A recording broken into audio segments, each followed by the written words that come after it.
कहानी शुरू होती है सन 2048 से।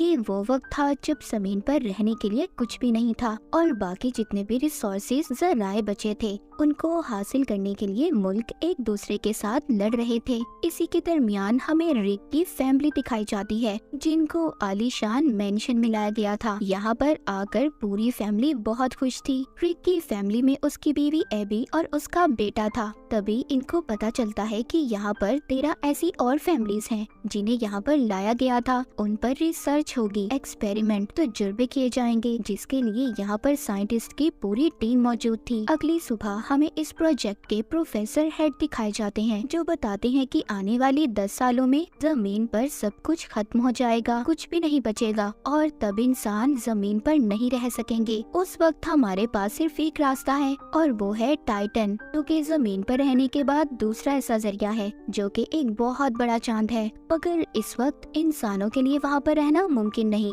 वहाँ पर मीथेन गैस की बारिश होती है और हवा में नाइट्रोजन गैस मौजूद है। वहाँ पर सर्दी भी बहुत ज्यादा है और अगर हम चाहते हैं कि इंसान वहाँ पर रहे तो हमें वहाँ पर इंसानों के जिस्म में कुछ बदलाव करने होंगे। इसीलिए यहाँ पर हमारे पास फैमिलीज हैं जिनको हमने 5000 लोगों में से चुना है। यहीं पर रिक भी था जो हमने कहानी के शुरू में देखा था, जिसकी फैमिली को मेंशन में लाया गया था। रिक कहता है कि हम सब यहाँ पर खुद अपनी मर्जी से शामिल हुए हैं। फिर इसके बाद डॉक्टर इसको अपने साथ ले जाते हैं और उसको इंजेक्शन लगाते हैं। उसे बताया जाता है कि एक हफ्ते में उसे ऐसे बहुत सारे इंजेक्शन दिए जाएंगे जिससे उसके जिस्म में बदलाव होंगे और फिर उसका जिस्म ऑक्सीजन से ज्यादा नाइट्रोजन भी हासिल कर पाएगा।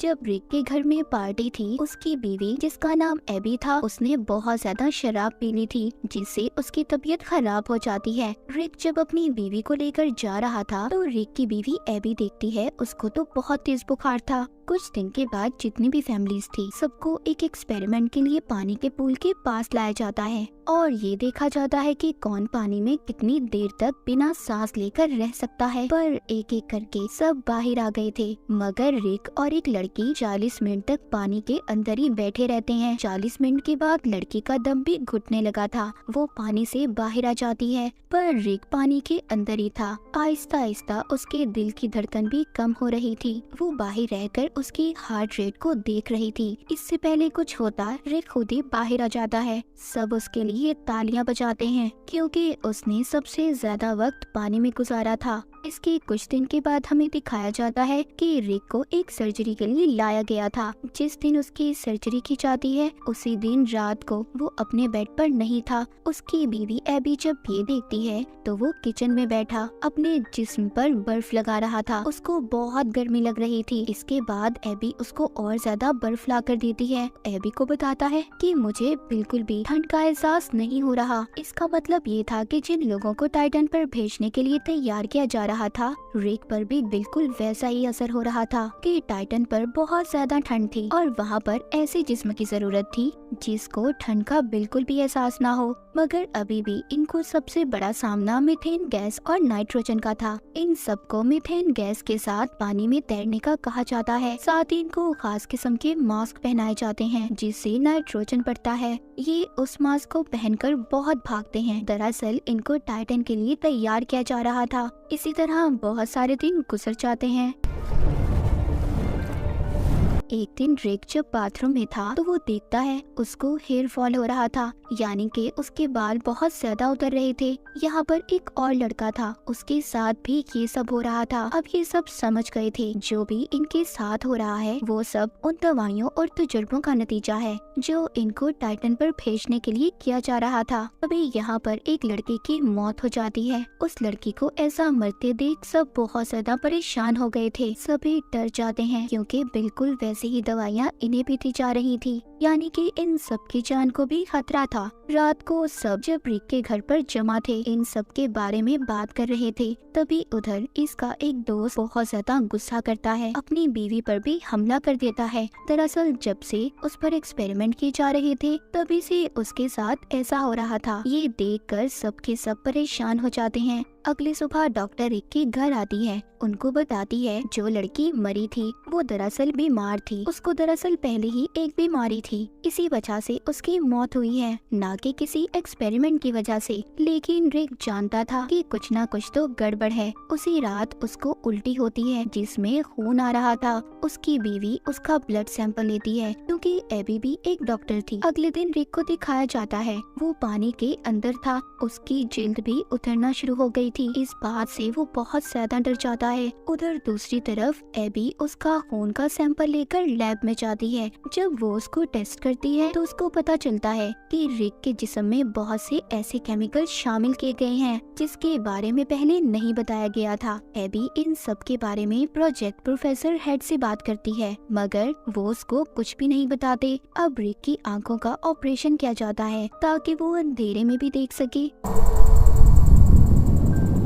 रिक जब वापिस घर आता है तो उसकी आंखों से खून आने लगा था। उसको दोबारा से हॉस्पिटल ले जाया जाता है। एबी वहाँ पर दोबारा से प्रोफेसर से बात करने की कोशिश करती है लेकिन वो उसकी किसी बात का जवाब नहीं देते और चले जाते हैं। एबी जब घर आई थी तो देखती है वो आदमी जिसको पहले भी गुस्सा आया था अब वो और भी ज्यादा गुस्से में था। उसने अपनी बीवी को भी मार दिया था, इसीलिए मिलिट्री के लोग उसे लेने आए थे। अब एबी को ये महसूस हो रहा था कि उससे बहुत सारी बातें छुपाई गई हैं। वो रिक का कार्ड लेकर उसी जगह पर जाती है जहाँ पर सभी की फाइल्स को रखा गया था जिन पर एक्सपेरिमेंट किए जा रहे थे। ये जो वहाँ पर चेक करती है तो उसे पता चलता है जिस लड़की की मौत हुई थी जिसके बारे में बताया गया था कि वो किसी बीमारी की वजह से मरी है कि उसकी मौत तो इन्हीं एक्सपेरिमेंट की वजह से हुई है। उधर ही एबी प्रोफेसर को देखती है जिनकी नासा के लोगों के साथ बात हो रही थी। वो उन पर इल्जाम लगा रहे थे कि उन्होंने इंसानों पर ऐसे तजुर्बे किए हैं जो सरासर गलत हैं। उन्हें जल्दी सब कुछ बंद करना होगा। उनको सजा भी होने वाली है क्योंकि उनके खिलाफ केस दर्ज हो चुका है। अगले दिन प्रोफेसर हेड्रिक के घर जाते हैं, उसको और एबी को बताते हैं कि उन्होंने सारे एक्सपेरिमेंट इसीलिए किए थे ताकि वो लोगों को टाइटन पर भेज सकें। वो कहती हैं मैं खुद भी नहीं जानता इसका अंजाम क्या होगा। सब लोगों का डीएनए अलग है। मैं नहीं जानता कि सबके जिस्म पर दवाओं का क्या असर होने वाला है, मगर हाँ रिक एक ऐसा इंसान है जिसका जिस्म इन सब चीजों को बर्दाश्त कर सकता है। और रिक तुम्हारे अंदर अलग तरह से तब्दीलियां हो रही हैं। वो कहते हैं जब सारे एक्सपेरिमेंट पूरे हो जाएंगे जिन पर एक्सपेरिमेंट किए जा रहे हैं उनका जिस्म एक टाइटन क्रिएचर में तब्दील हो जाएगा। इन्हें होमो टाइटन कहा जाएगा, मगर हम नहीं जानते कौन कैसा होगा क्योंकि सबका डीएनए अलग अलग है। ये सारी बातें सुनकर रिक और एबी बहुत ज्यादा परेशान हो गए थे, पर अब रिक बहुत आगे आ चुका था। उसकी आंखों की एक और सर्जरी की जाती है जिससे वो अब अंधेरे में भी देख सकता था। अब वो पानी में भी बैठकर चीजों को महसूस कर सकता था। इसके बाद जितने भी लोगों पर एक्सपेरिमेंट किए गए थे वो सब मर जाते हैं, सिर्फ रिक और उसकी दोस्त बचते हैं। लैब में रिक की बीवी एबी जब उसको देखने आती है तो वो देखकर हैरान हो जाती है क्योंकि रिक अब बिल्कुल बदल चुका था। उसके सर पर एक भी बाल नहीं था और ना ही उसके कान थे। रिक जब एबी और अपने बेटे को देखता है तो उन्हें पहचान लेता है, मगर अब वो उनसे बात नहीं कर सकता था क्योंकि जब उसके जिस्म में तब्दीलियां हुई थी अब वो सिर्फ लो फ्रीक्वेंसी यानी कि बहुत आहिस्ता आवाज में बोल सकता था, जो आवाज आम इंसान नहीं सुन सकता। इसके बाद रिक को घर भेज दिया जाता है। रात को रिक के घर उसकी दोस्त आती है जिसके हाथ पर खून लगा हुआ था। वो भी गुस्से में आकर अपने हस्बैंड को मार देती है। जब मिलिट्री को ये बात पता चलती है तो वो रिक और उसकी दोस्त को लेने आ जाते हैं क्योंकि अब ये सब के लिए खतरा थे। रिक की दोस्त को मिलिट्री वालों ने मार दिया था, मगर रिक अपनी ताकत से सबको मार देता है और अपनी जान बचाकर भाग जाता है। रिक के पीछे एबी भी जाती है। रिक अभी भी एबी से बहुत प्यार करता था। जब वो एबी का हाथ पकड़ता है तो उसके दिमाग को पढ़ने लगता है, जो उसकी नई ताकत थी। जी हाँ, रिक अब किसी के दिमाग को भी पढ़ सकता था। तभी मिलिट्री का हेलीकॉप्टर आता है। उसने एबी के कहने पर खुद को उनके हवाले कर दिया था। दोबारा से रिक को लैब में लाया गया था। वहाँ पर प्रोफेसर एबी से कहते हैं कि तुम्हें रिक को एक इंजेक्शन लगाना होगा जिसके लगाते ही रिक अपनी पुरानी जिंदगी के बारे में भूल जाएगा और यही रिक के लिए अच्छा है क्योंकि अब हम उसको टाइटन पर भेजने वाले हैं।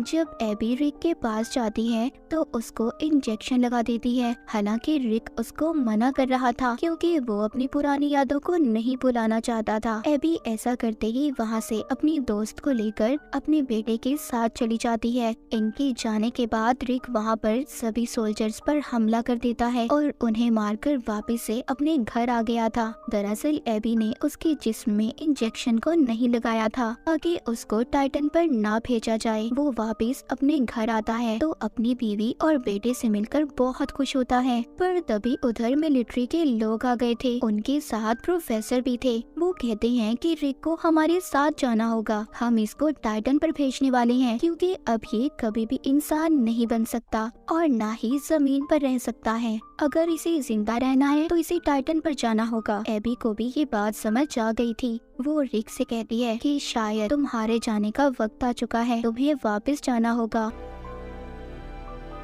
रिक को टाइटन पर भेज दिया गया था। इस हादसे के कुछ वक्त के बाद दिखाया जाता है अब उनकी लैब को रिक की बीवी एबी और उसकी दोस्त संभालने लगी थी। वो नए नए एक्सपेरिमेंट पर रिसर्च कर रही थी ताकि इंसानों को टाइटन पर भेजा जा सके। एक रात एबी का बेटा बाहर खेल रहा था। वो अपनी मॉम को बुलाकर कहता है कि देखें आसमान कितना साफ है, कितना अच्छा मौसम है। तभी हम दूर टाइटन को देखते हैं जहाँ पर रिक अकेला खड़ा था। थोड़ी देर बाद वो एक झील पर उड़ने लगता है, यानी कि वो अब इस नई दुनिया में रहने लगा था। उसको ये सब बहुत अच्छा लग रहा था और इसी के साथ ही कहानी यहीं पर खत्म हो जाती है।